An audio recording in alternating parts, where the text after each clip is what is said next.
Buenas tardes, alumnos. En esta oportunidad vamos a desarrollar la sesión número 23.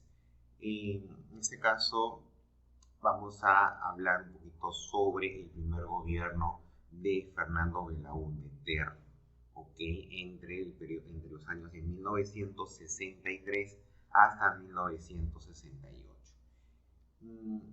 Primero había que entender un poquito cómo es que la figura de Belaúnde, en este caso, entra o hace su ingreso al contexto político peruano de ese entonces.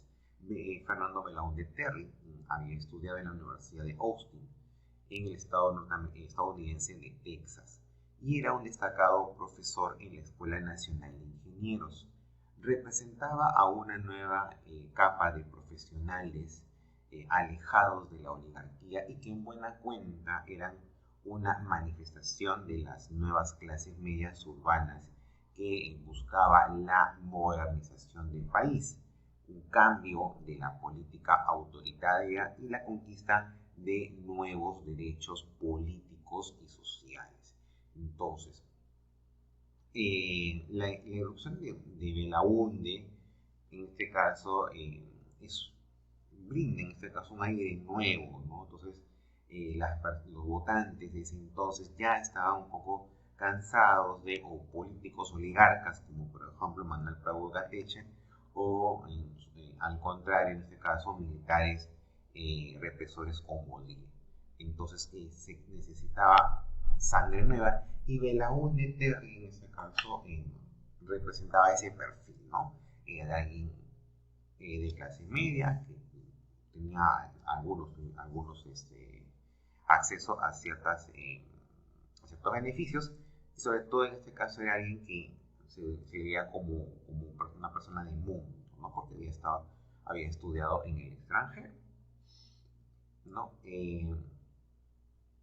Para Belaúnde, en este caso, el problema básico del país residía en que ningún gobierno anterior había querido o había sabido, en este caso, organizar y dinamizar las desperdigadas energías del pueblo peruano a fin de lograr la conquista del Perú por los peruanos, que fue en este caso su lema de campaña de ese entonces. Esta conquista podía realizarse por medio de la llamada acción popular, que implicaría aumentar el potencial nacional y conjugar intereses de todos los peruanos en un objetivo común. Así se realizaría la transformación de todos los peruanos, que todos los peruanos ansiaban, al expandir así la frontera interna del país. Para este objetivo, para este fin que se trazaba Belaúnde, pues en este caso iba a hacer uso de un viejo concepto denominado el trabajo comunal, ¿no? Que se iba a utilizar con el fin de abrir carreteras, construir escuelas, iglesias, postas sanitarias, realizaba también pequeñas irrigaciones y cooperativamente a resolver los problemas locales. En esta tarea de valorizar el territorio y ocuparlo de una manera efectiva, con la consiguiente integración física del país, pues el ejército cumplía un rol, ¿no? Este tipo de acciones del ejército se le llamó acciones cívico-militares.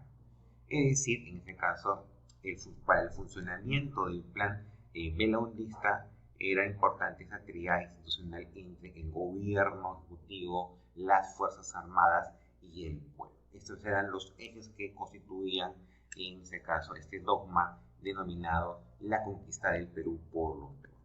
Ahora, una vez elegido Belaúnde, ¿qué sucedió? ¿No? O sea, Belaúnde pudo plasmar sus ideales propios, tuvo obstáculos, pues lo iremos viendo a medida que vayamos revisando el acontecer de este periodo presidencial. ¿Ya? Pero primero vamos a 1963, ¿no? En este caso, Belaúnde gana las elecciones de ese año con su partido Acción Popular, que estuvo en alianza en ese instante con la Democracia Cristiana, el antecedente de lo que hoy es el PPC, el Partido Popular Cristiano, los cuales se enfrentaron a la coalición APRA-UN, Y esto es muy singular porque en este periodo es donde termina de demostrarse, en este caso, el cambio prácticamente total del APRA, ¿no? Y eso ya lo hemos visto en sesiones anteriores, desde un APRA antiimperialista en sus inicios, y posteriormente, a medida que iban pasando los gobiernos, el APRA se iba acomodando en el escenario, en el escenario político, como parte, en este caso, de las élites que ostentaban el poder, ¿no? Es así que en este caso pudo mantenerse dentro de la política en los últimos años, antes de ese periodo, por ejemplo, con la convivencia, ¿no? En este caso, un cogobierno que desarrolló con un oligarca como Manuel Prado Unateche, ¿no? Y fue una decisión y una acción que fue duramente criticada por facciones rebeldes del APRA.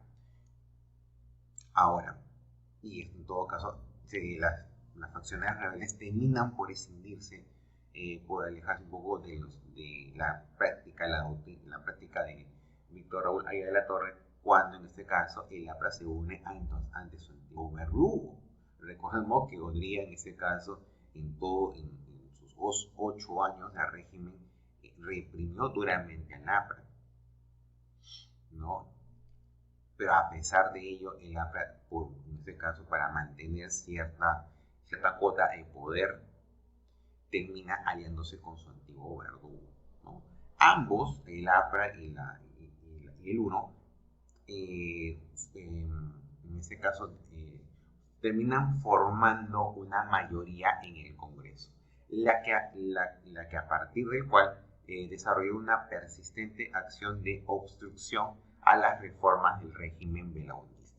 El APRA contaba con 76 representantes, la Alianza Acción Popular y Democracia Cristiana con 71, y el UNO o la UNO en este caso unos 31, y otros 6 eran de distintas agrupaciones. Hacemos la suma, ¿no? 76 del APRA más 31 del UNO, en este caso prácticamente era una mayoría imbatible, ¿no? Y el uso de esta mayoría fue prácticamente para obstaculizar permanentemente el gobierno de Belaúnde. En ese momento el Congreso tenía la facultad de censurar ministros designados por el Ejecutivo, pero este no tenía la facultad en ese momento de disolver el Congreso. Entonces,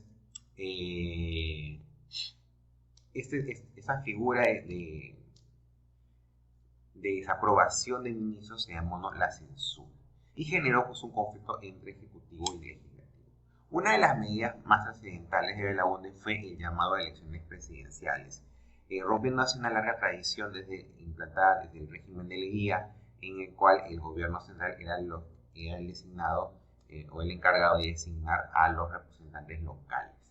En las elecciones tanto de 1963 como de 67, ¿no? En este caso la mayoría de alcaldías fueron, en este caso, electas, eligieron, mejor dicho, los votantes a representantes de la Alianza Acción Popular Democracia Cristiana. En Lima, por ejemplo, en ambos años, el triunfo correspondió a Luis Bedoya Reyes, quien es el fundador, o quien fue el fundador del hoy Partido Popular Cristiano. Y su mayor obra fue, en este caso, la Vía Expresa. En el aspecto económico, en el gobierno belaundista, mediante la ley de reforma agraria, se iniciaban las expropiaciones de tierras, pero desde el Congreso se obstaculizó dicho proceso para no afectar intereses de los grandes latifundistas, ¿okay? O sea, es decir, no, o sea, aquí tenemos un poquito, hay mucho prejuicio, ¿no?, una cierta idea, entendiendo de que desde Velasco se inició la reforma agraria. No, la reforma agraria era un proyecto de ley y era un ideal desde hace años, en realidad, años antes, desde el inicio del gobierno de Juan Alvarado, sino que este fue el que realmente lo terminó por ejecutar. Se nacionalizó la Caja de Depósitos y Consignaciones, creándose en su reemplazo el Banco de la Nación. Sobre el asunto de los yacimientos petroleros de La Brea y Pariñas, en julio de 1968, se anunció un acuerdo de ley conveniente para los intereses del Estado. El 12 de agosto de 1968 se firmó el Acta de Talara, convenio entre el gobierno y la IPC, la International Petroleum Company, que estipulaba los yacimientos e instalaciones destinados a la extracción de petróleo crudo y gas se transferían al Estado peruano para ser administrados por la empresa petrolera fiscal. El Estado consideraba cancelada cualquier deuda que tuviera con el IPC. En el aspecto social, el movimiento campesino fue apoyado por actividades guerrilleras como el MIR de Luis de la Puente Uceda, en cuyas filas militó Javier Geró del partido poeta guerrillero, el ELN, el Ejército de Liberación Nacional de Héctor Béjar, y en el Cusco, ¿no?, bajo el lema de tierra o muerte, Hugo Blanco se enfrentaba, ¿no?, o motivaba en este caso el enfrentamiento entre campesinos y hacendados, ¿no? Bueno, para que vean lo necesario que fue en su momento la ley de reforma agraria. Las Fuerzas Armadas retuvieron el movimiento campesino, arrestando a Hugo Blanco y acribillando a los integrantes del MIR, contando en varios casos con la ayuda norteamericana y bombardeos de napalm. El gobierno envió al ejército hacia 1966. Las guerrillas fueron, en este caso, ya aplastadas, ¿no? Posteriormente, en cuanto al fin del gobierno de Belaúnde, ¿no?, se aceleró con la crisis económica de 1967. La sequía en la costa y la disminución de la inversión extranjera llevaron a una devaluación del sol, ¿no?, que de 27 soles por cada dólar llegó a costar 39. Esta crisis se tradujo en elevación de impuestos y una paralización de obras públicas con el consiguiente desempleo. Los partidos comenzaron a sacar provecho de la crisis, ya con la mirada puesta en las elecciones de 1969. El Congreso era un reflejo de ello y se dedicó a censurar ministros y gabinetes por motivos infundados. Cualquier coincidencia con la actualidad, en este caso, es pura coincidencia. Además, tras la firma del Acta de Talara que vimos anteriormente entre el Estado peruano y la IPC, en este caso, el presidente de la empresa petrolera fiscal, Carlos Loret de Mola, denunció la pérdida de la página 11, lo que se llamó el escándalo de la página 11, del contrato donde supuestamente figuraba el precio de que la IPC iba a pagar al Perú por el crudo. Es así, bajo este pretexto, que se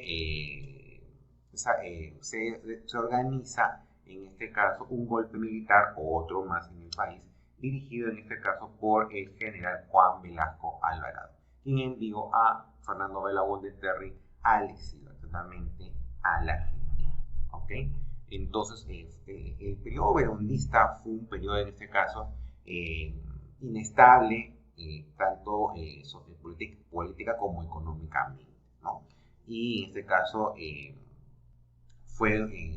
estos dos motivos, ¿no?, fueron lo que nuevamente motivaron a integrantes militares a nuevamente a dar un golpe y en este caso volver otra vez a retomar el poder. ¿Ok? Entonces, hasta aquí en este caso la revisión del primer gobierno de Fernando Belaúnde Terry. ¿Ok? Nos vemos en todo caso hasta una siguiente oportunidad.